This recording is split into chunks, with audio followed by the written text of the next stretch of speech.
All right, clock starts now.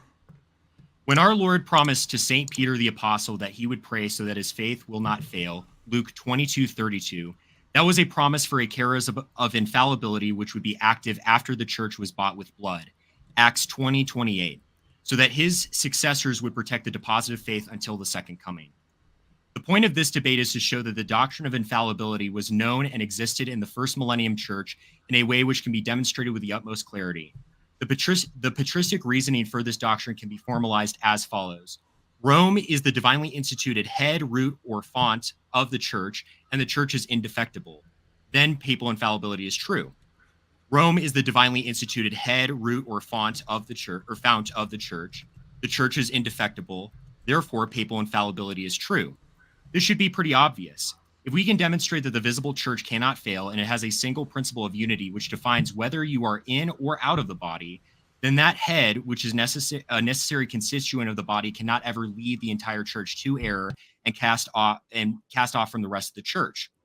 The first premise of this argument can be shown easily among the explicit reasoning of certain popes when it comes to their views on the divine institution of the papacy and their association with said office with the inability to err and its perpetuity.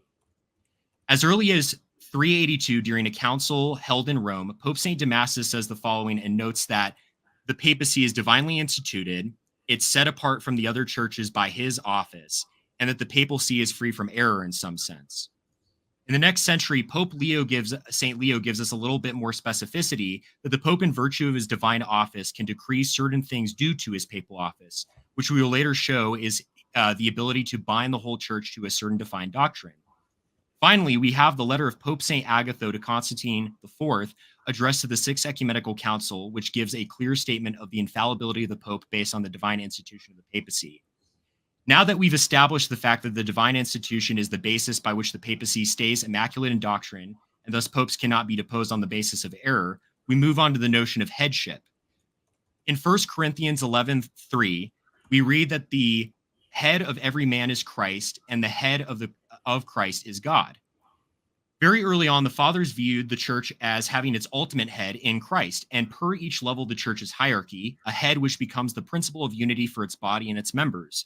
Ultimately, the episcopacy originates in and must be united to its head. Without its head, its members shrivel up and die.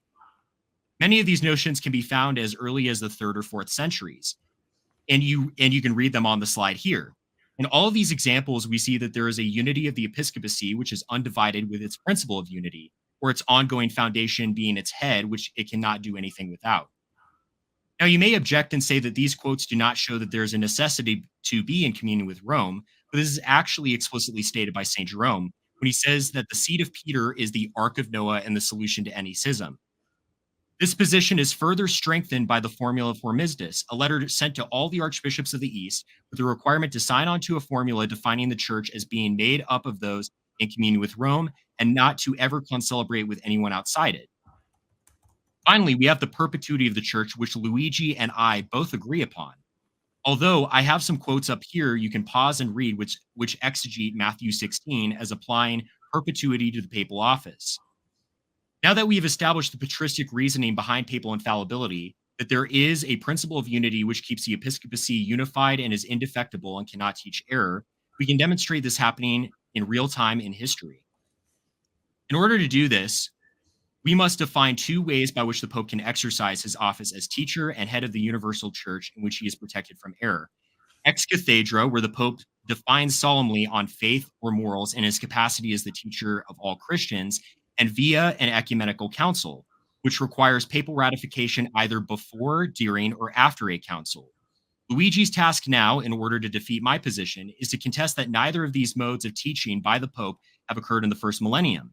However, this task will be hard to uphold just by looking at 3 different councils and seeing whether or not certain criteria can be used to exclude robber councils and include other councils. It also needs to be noted that the Pope originally operated in an environment with an emperor not incentivized to work lockstep with the West. And as Status Cognitum shows, the church is like Christ, both divine and human. So the Pope always works with human means and is limited by certain human obstacles like temporal power. Due to a variety of reasons, in 430 AD, an official campaign to depose Nestorius began, and Cyril sent the 3rd letter to Nestorius and the 12 chapters against Nestorius translated into Latin to Pope St. Celestine, who replied back telling Cyril that Nestorius had been cast out of the Universal Catholic Church and that Cyril was to be united to the holy head of the Blessed Apostle Peter. So already prior to the coming council the next year, the acceptance of the 12 chapters and the anathematization of Nestorius was ratified by the Pope. Pope St. Celestine wanted Cyril to finish the job. However, for those who believe that universal consent is the method by which we determine what council is ecumenical, you have a problem. When the first few people showed up to the council, Count Cadidian, the imperial representative who was supposed to start the council, was harassed by St. Cyril to start it before the arrival of Constantinople and Antioch. During this time, Nestorius refused to come to the church where the council was convened because he said Cyril was attempting to reside judgment over the council, which was unfair since he was also Nestorius's primary accuser. Also at this time, Ephesus was a stronghold for Theotokos respecters. And Nestorius's party in a letter described that they were stoned by lackeys disguised as monks and nearly killed. Now Cyril, after chasing Cadidian away, started the council, and without debate, him and 198 bishops remaining in the church voted to depose Nestorius. By the time John of Antioch came to Ephesus, he was furious that the council started without Antiochian representation or most of Constantinople present, and the later sessions condemned Cyril as a heretic. The confusion between the reports given by Cyril's party and John's party made it so that the emperor did not view anything as being accomplished at this council. To this day, according to canonical rules and the standards of Nicaea, Ephesus 431 is considered a robber council by the Church of the East because compared to Nicaea, it lacked a canonical imperial opening, free debate between parties, and unanimity and ecumenical representation. This is why papal ratification makes sense. Ephesus Session 1 was confirmed twice, once by Pope St. Celestine before the council, and a year after the council by Pope St. Sixtus III. So that view easily explains why the council is considered ecumenical. Yet, if we need universal consent or another council to interpret Ephesus and figure out what part of the council to accept, we need to actually go into the future to 449, where Ephesus Session 1 was accepted by the whole church in a general council you don't accept. And this council, for the most part, is about as canonical as Ephesus. We can debate this later, but the arguments for it not being a robber council that do not mention that it was struck down by a pope do not work. Ephesus too was called by an emperor and had a large representation of all parts of the church and was called to depose certain bishops who were considered as Nestorians and tried to overturn Flavian's condemnation of the heretic Eutyches. By every metric outside Pope St. Leo striking it down as a robber synod, this council should be considered as ecumenical. In fact, after this event, Theodoret of Cyrus, one of the deposed, asked Leo to overturn the deposition and have Eutyches and Dioscorus deposed. He saw the Pope as authoritative over the council. All of this started due to a letter Leo wrote where he expected the entire church to accept it without a council, known as the Tome, which outlined the heresy of Eutyches. However, after many failed attempts at its implementation according to the intention of Pope St. Leo, as well as the death of Flavian and Emperor Theodosius II, Leo, who did not want to call a council, finally allowed one to occur as convened under Emperor Marcian, so that Dioscorus could be condemned and deposed by the end of it, and every bishop would be forced to accept his tome. This council was essentially more extreme than other second millennia examples of papal authority, such as the trial of Martin Luther, as you can see on this slide. At the end of the day, this council, while accepted by all the popes, left a problem in the East. Non-Chalcedonians and Chalcedonians took turns hashing things out. At some point, it got so bad that the East retracted Chalcedon, and it caused a schism for 35 years that was only accepted once the East signed onto the formula of Pope St. Hormisdas. Anyways, papal ratification clearly shows who was in the right, unlike reception theory, as David Earnhardt has conceded, was only clear 100 years after Chalcedon.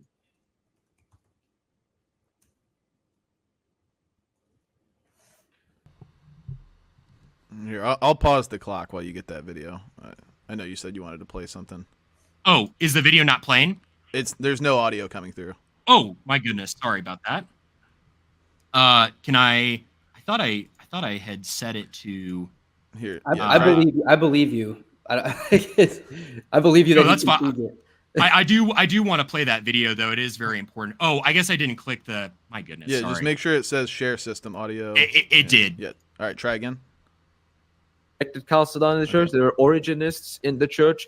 So there were like different groups that were in the church at the time. That's why I'm saying it's difficult for me to argue that Chalcedon was epistemically speaking, that it was a council that we can say is 100% dogmatic. And about the Pope and the East, Pope versus East, that's kind of like, I think this is kind of like something mentioned that, would you agree with me, Subdeacon Daniel, that we were part of the same church, we just didn't accept what council was the ecumenical one until the Jacobite schism? Will you say that we were part of the same church? Would you agree with that? And so, there was I'm making this point not to like make an objection, just to like inform the viewers. Like the schism happened over time. So many people think that, oh, Chalcedon happened, instant schism. Well, actually, no. It happened a century later. So there were Nestorianizers in the church. There were people that rejected Chalcedon in the church. There were Origenists in the church. So there were like different groups that were in the church at the time. That's why I'm saying it's difficult for me to argue that Chalcedon was epistemically speaking, that it was a council that we can say is 100% dogmatic. And about the Pope and the East, Pope versus East, that's kind of like, I think this is kind of like something mentioned that. Okay, perfect. And that's it. All right. Thank you for that. Thank you for that opening statement, Pinesap. Luigi, whenever you're ready, you have 12 minutes on the clock for your opening statement. Okay. Okay, I'm ready. Right. Today I will be arguing that the Church of the First Millennium held the ecclesiology that, 1,000 years later, is still held by the modern Eastern Orthodox Church. I recommend everyone watch my presentation during my debate with Voice of Reason, as I will be building on the content presented during that debate. There's only so much time I can cover in 12 minutes, so for this presentation, I will be going straight for the kill shots. First, I will be showing a case study of a universally binding decree that had only the participation of a single papal legate and mandated communion with several churches, none of which were Rome. Second, I will be demonstrating that while attempting to assert his apostolic authority over an ecumenical council, Pope Vigilius did indeed err on faith and morals. And finally, I will be showing that common papal honorifics, such as the title vicar, are applied to individuals other than the Pope, thus making all the common honorifics used by Roman Catholics a special pleading fallacy. The First Council of Constantinople was arguably the most important of the 7 ecumenical councils. It finally crushed the Arian controversy and produced the creed now recited across all of Christendom, minus the Filioque, of course. The only participation from Rome was St. Ascolius of Thessalonica. Otherwise, the council was fully driven by Eastern theologians, as was the case for all 6 of the other ecumenical councils. Following the council, Emperor St. Theodosius published the following universal decree, quote, "We command that all churches be forthwith delivered up to the bishops who confess the Father, the Son, and the Holy Ghost to be of one majesty and power, of the same glory and of one splendor, making no distinction by any profane division, but rather harmony by the assertion of the Trinity of the persons and the unity of the Godhead. To the bishops who are associated in communion with the bishop of the Church of Constantinople, and the bishop of the city of Alexandria, and the bishop of Laodicea, and Diodorus, and the bishop of Tarsus, the bishop of Iconium, the bishop of Antioch, the bishop of Caesarea, the bishop of Melitena, the bishop of Nyssa, the bishop of Cynthia, the bishop of Marcianopolis. Those who are of the communion and fellowship of these approved priests ought to be admitted to possess the Catholic churches, but all who dissent from the communion of the faith of those whom the special list has named ought to be expelled from the churches as manifest heretics." This is found in the Theodosian Code. So in short, Emperor St. Theodosius published a decree that bound the entire Catholic Church to a particular doctrine, mandated communion with Antioch, Alexandria, and Constantinople, and failed to even mention Rome. It was this same council that in Canon 3, Constantinople is crowned the title New Rome, and Flavian was appointed as the Bishop of Antioch against the wishes of the Pope. In fact, from the year 394 to 399, almost every church, including some Western churches, was in communion with Flavian, while Rome was out of communion with him. It wasn't until 399 when Rome, as usual, submitted to the rest of the church. Theodoret states in Church History, Book 5, Chapter 23, quote, "The Western bishops promised to bring their hostility to a close," end quote. The idea that communion with Rome is absolutely necessary to be a Catholic church is utterly ahistorical. So in this singular case study, we see that the universally binding decrees can be published with little papal involvement. Communion with Orthodox doctrine is far more important than communion with Rome. And when Rome is up against the consent of the church, they ultimately submit. Now I will demonstrate that while attempting to bind the whole church at the Fifth Ecumenical Council, Pope Vigilius taught a doctrinal error, meaning he did not err only on matters of fact, but also on faith and morals. So that there is no question that he was attempting to bind the church via his authority as the Apostolic See, I will read the end of his first constitutum written to the council. Quote, "We ordain and decree that it be permitted to no one to write or bring forward anything contradictory to the contents of this constitutum, or after this declaration, bring a new controversy about them. And if anything has already been done in contradiction of this our ordinance, we declare void by the authority of the Apostolic See." End quote. Pope Vigilius concludes his letter by asserting his ultimate authority as the Apostolic See.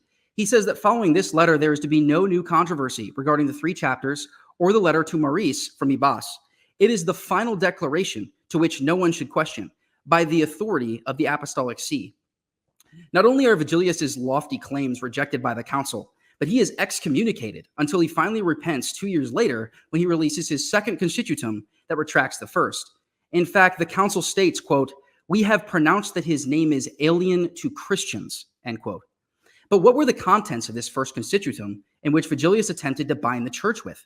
He defends a heretical letter from Ibas to Maurice. Yes, not only did he defend the person of Ibas, he defends the contents of the letter. About the letter, he states, quote, "From the reading of the text of the letter produced by his adversary, his writing has been shown to be Catholic," end quote. And again, quote, "We decree and ordain with the authority of our present verdict that, as regards all matters, and in particular the oft-cited letter of the venerable Ibas, the judgment of the fathers in session at Chalcedon is to remain inviolate," end quote. Now, Vigilius erroneously thought Ibas's letter to Maurice was accepted by the Council of Chalcedon, when in fact the council actually accepted Ibas's letter from the clergy of Edessa. This is an error he corrects in his second constitutum, when he acknowledges the letter to Maurice is Nestorian. In fact, he blames the devil for deceiving him. Quote, Vigilius writes to Eutychius, Patriarch of Constantinople, blames the enemy of the human race for deceiving him into writing against the 3 chapters, and then annulled the first constitution by the authority of our present letter, end quote. This is in Price's Acts of Constantinople, pages 110 through 111, and the defense of Ibas's letter is found on pages 199 through 205. There is simply no way to nuance around this. Vigilius attempted to bind the church to a doctrinal error and then blames the devil for it before ultimately submitting to the council's decrees. This single-handedly falsifies the Vatican I papacy. Finally, I want to show how common papal honorifics used to justify Vatican I in the first millennium are simply special pleading. They could just as easily be used to justify the emperor and even other patriarchal sees as having Vatican I level power and honor. The Pope calls the emperor Christ's vicar of the world. Quote, "Your clemency is the sanctuary of the public, so that through your insistence, God has ordered you to govern the world as his vicar," end quote. It's Pope Anastasius II, Epistle 1, letter to the emperor. Pope Agatho applies Matthew 16 to the Orthodox Empire of Constantinople during the 6th Ecumenical Council. Quote, "And with the Almighty who rules you, O most devout emperor, you decide because you are appointed by God. Rejoice, O city of Zion, summit of the world and empire. Constantine ornamented you with purple and crowned you with faith, and the gates of hell shall not prevail against your Orthodox empire," end quote. Papal Primacy, page 50. The emperor elsewhere is called the divine and inviolable head on page 308 of Price's work on the 3rd Ecumenical Council. Writing to the Pope, the 6th Ecumenical Council says, quote, "For these decrees, the Holy Spirit by his grace dictated to the tongue of the imperial pen," end quote. Gregory II calls Pope Leo III the, quote, "king and head of Christians," end quote. Pope Adrian even says in letter 8 that he and his synod are the spiritual children of Charlemagne. How about other patriarchal sees? Let's start with the term apostolic see. This was not an exclusive title.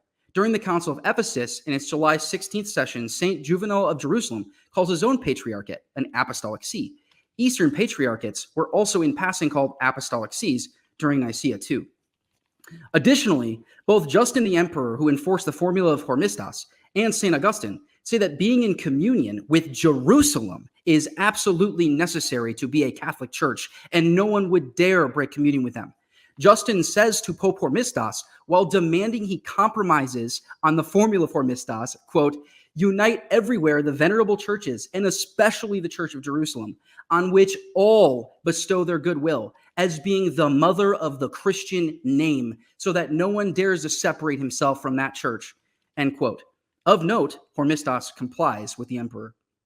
St. Augustine, by the same token, quote, if you be Catholic churches, communicate with that church from which the gospel is spread abroad over the whole earth. Communicate with Jerusalem. Christ made there the beginning of the preaching of his name, and you shrink back with horror from having communion with that city. No marvel that being cut off, you hate the root. Homily 2 on the first epistle of John. St. Clement even calls Jerusalem the bishop of bishops. While on the topic of St. Augustine, he also states that decisions made by Rome are not final and can always be reversed by an ecumenical council. Quote, well, let us suppose that those bishops who decided the case at Rome were not good judges. There still remains a plenary council of the universal church, in which these judges themselves might be put on their defense, so that if they were convicted of mistake, their decisions might be reversed, end quote. St. Augustine, letter 43, paragraph 19. So much for Rome has spoken, the case is closed. What about the authority of Peter? Not only is the patristic consensus that every bishop is Peter, listen to this quote about Antioch from St. John Chrysostom. Quote, moreover, God himself had great care for Antioch. At all events, the master of the whole church, Peter, to whose hands he committed the keys of heaven, whom he commanded to do and bear all. He commanded to spend a long time here. Thus, in his sight, Antioch was equivalent to the whole world. But since I have mentioned Peter, I have perceived a fifth crown woven from him. And that is this man, Ignatius of Antioch, who succeeded Peter in power, end quote. Additionally, St. Basil calls Antioch the head of all churches in letter 67. Universal titles, such as ecumenical patriarch, are used to refer to both Constantinople and Alexandria throughout church history. Finally, one of the most crushing quotes of all is from the Roman Catholic's very own Eighth Ecumenical Council. Quote, for where will you seek refuge, or where will you go? God established his church in the 5 patriarchates and decreed in his gospels that they would never at any time totally fall away, since they are the heads of the church. For the saying, and the gates of the underworld will not prevail against it, has this meaning. If 2 were to fall away, people are to have recourse to 3. And if 3 fall away, they are to have recourse to 2. While if it so happened that 4 were to fall away, the single one remaining in the head of all, Christ our God, would call back again the remnant of the body of the church. This quote is so damning to the Roman Catholic position because it applies Matthew 16 to all 5 patriarchs, says they will never fall away, and then goes on to say that if 4 fall away, the one that is upholding orthodoxy would become the head, and Christ would call back the 4 patriarchs. Notice it doesn't pick out Rome. The quote implies any of the 5 sees could become the head of the church in the scenario of mass apostasy. To conclude, we see from Constantinople I that universal decrees can be executed without a mention of the Pope, and that communion with orthodoxy is far more important than communion with Rome, despite Unum Sanctum and Vatican I stating communion with Rome is absolutely necessary. We see from the case study of Pope Vigilius that he erred on a matter of faith and morals while attempting to bind the universal church, thus violating Vatican I papal indefectibility. And finally, we see from the honorifics applied to the emperor and other patriarchs that common Vatican I proof texts are a simple case of special pleading. Thank you. All right. Thank you for that opening statement, Luigi. It went about 20 or 30 seconds over, so my it's okay. If you guys are okay. Okay. Well, to be fair to Luigi, the video that I played kind of went long, so he can have that time back. Yeah. That's totally fine. Okay. All right. So we're going to get into rebuttal segments. So each of you will get 5 minutes, starting with Pinesap, and then we'll go to cross-exam. So Pinesap, whenever you're ready, you have 5 minutes on the clock for your rebuttal. Awesome. Are you good now? Yeah. Yep. Go ahead. Awesome. So it's kind of interesting that Luigi brought up Constantinople I in sort of affirming that the synod happened without Rome, because from anywhere that I can recall in church history, it was never declared that Rome had a different faith from not initially approving the council. And in fact, Luigi's own John II of Kiev, who wrote a letter to Pope Clement at the time, I think it was Clement IV, shortly kind of after the 1054 schism, actually remarks how the popes from the first ecumenical council to the seventh ecumenical council confirmed these separate councils. This is actually in the Orthodox Patristic Witness Against Catholicism, in which he's writing this letter and saying that it is the Pope of Rome who ultimately confirms these councils, similar to that of St. Nicephorus, St. Theodore the Studite, and St. Stephen the Younger around the time of Nicaea too. Now, it's also curious that he brings up the Theodosian Code, because the same Theodosian Code that had outlined the quote that he had given us also lays out that all the churches of God should have the same faith as Rome and Alexandria. Alexandria had a very Orthodox succession up until that point that the code was written, and was known for having great, saints who had proclaimed Orthodoxy. But what's curious about that is later statements after the code comes out only affirms that Rome has the unerring faith, as later on Alexandria would of course fall away from the faith. Let me see if I can get to the Meletian Schism if we have time, but I want to skip that for a moment. Going on to Vigilius, Vigilius actually gives a partial condemnation of the contents of the 3 chapters. St. Cyril, and part of the reason why, not in his final decree of the First Constitutum, but kind of the commentary surrounding it, he doesn't condemn the authors by name, is because they had been reconciled at Chalcedon. He had thought that they were in perfectly good standing and peace with the church. So at most, he got a matter of fact wrong, something that is not protected by the charism of papal infallibility. When he goes on to say that he had been deceived by the devil, it is not an admission of heresy, but it is rather that the devil created discord between brothers of the same faith. That is why in that same quote, he says that the council fathers of Constantinople II and himself had always shared the same faith, and that the devil had merely caused confusion in the sort of heat up that had occurred up and leading to the Second Council of Constantinople. Finally, the excommunication, as we all know, was struck from the 8th session of the council, and that was the session that Pope Vigilius actually had accepted, right? His excommunication completely struck out. Needless to say, Justinian also was a complete bully during this council. He deposed any patriarch that would not agree with them and any bishop that would not agree with them. And this is why St. Menas of Constantinople actually goes to Vigilius and apologizes to him for his conduct, because essentially Justinian had forced his hand to issue this condemnation. That hardly a conciliar action as far as I'm concerned. Now, context is what makes the claims, not mere honorifics or words, right? A bishop can be referred to as a head, or another apostolic see can be referred to, as the apostolic see, but it doesn't necessarily mean that that is the see that presides over the whole church. It's the context of what the letter is speaking about that actually makes it.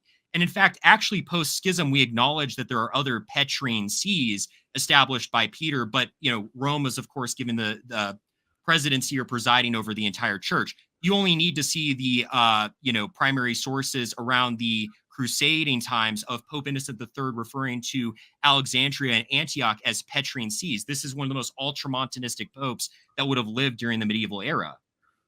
Likewise, how much more time do I have? 1 minute. Okay. Likewise, with Zion, in reference to the 6th Ecumenical Council, referring to sort of the Orthodox Empire never erring, Zion is a biblical and patristic reference to the church that comes from Hebrews 12:22. And what that acclamation is saying is that so long as the Orthodox Empire holds the Orthodox faith, the gates of hell will never prevail. But it's still centered on the church. This is why during that acclamation, it comes up that the emperor has put on the invincible shield of faith, right? If I'm paraphrasing the statement, right? So as long as the Orthodox Empire conforms to the Orthodox faith, of course, the gates of hell will never prevail against it. And do I have time there? You have about 10 seconds if you want to say. Okay, I'll concede my time there. All right, and Luigi, you've got 5 minutes for your rebuttal. Whenever you're ready, go ahead. Okay, I'm gonna try to get to as much as I can here. So first, I want to start with the Formula Formistas. I mean, I don't know why this is ever used as a papal proof text. It's actually really embarrassing for the Pope. Patriarch John II of Constantinople edits it, and he says, "I accept the fact that the two most holy churches, that is to say, that of ancient Rome and that of New Rome, should be one see. I admit the see of Peter and that of the imperial city should be one. Now, what Roman Catholics try to say is that this is just him talking about them being in communion together. Except the papal legate Dioscorus writes an apology to the Pope that, quote, John II tried to make it out to be a letter rather than a libellus, and appropriate for a libellus to allow the aforementioned signature.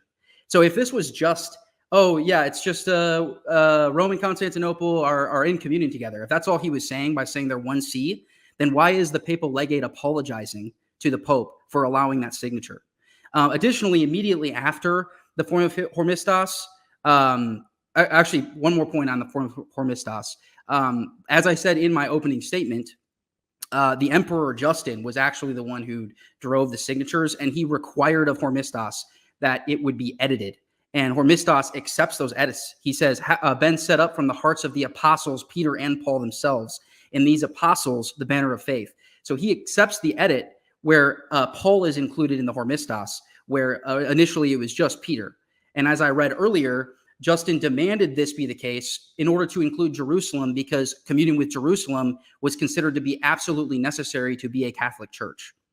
Additionally, immediately after the formula was finally signed, the Theopaschite formula, a lot of the same bishops that signed it, they rejected Hormisdas's view on the Theopaschite formula. So this is clearly not some sort of papal proof text. Again, it was actually very embarrassing for the Pope.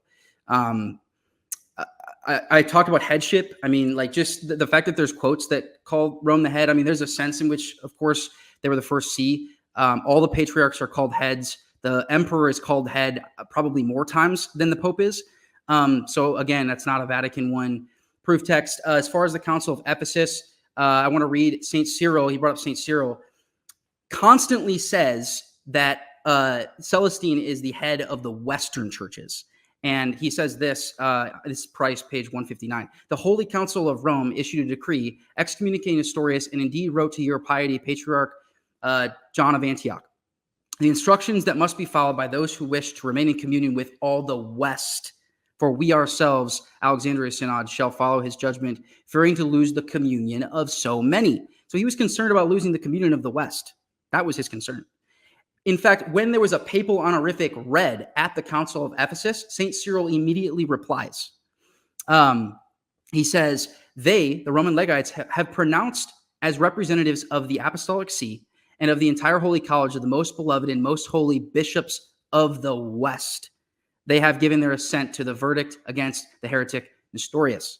So it's clear that St. Cyril saw the Roman legates as representing the West. As far as the actual like conciliar and synodal nature of Ephesus and having the consent of all, I mean, this is St. Vincent de Lorenz on how Ephesus was authoritatively interpreted, quote, that by their consentient determination, the reverence due to ancient truth might be duly and solemnly confirmed. We recorded the names and the number of the fathers, according to whose consentient and unanimous judgment, both the sacred and preliminaries of judicial procedure were expounded, and the rule of divine truth established. So what St. Vincent is saying here is exactly what the Fifth Ecumenical Council ends up saying, that the only way to establish divine truth is in the context of an ecumenical council with unanimous judgment. So if Pinesap is going to contest this, he's going to have to say that St. Vincent is wrong, St. Theodosius before the council is wrong, St. Cyril is wrong, because they all say over and over and over again, the reason why it's authoritative is because it has the consent of all. This is really interesting at as far as what he said on Chalcedon. This is Pope Leo on the excommunication of Dioscorus. Therein, Leo refers to Dioscorus as the bishop of the city of Alexandria, but does not identify Eutyches by his clergyman title because he had been lawfully condemned by his own bishop. So because Dioscorus was not excommunicated by the ecumenical council, Leo still gives him his title of bishop of Alexandria, whereas he doesn't do the same for Eutyches because he was actually excommunicated by his own patriarch. And I think that's my time.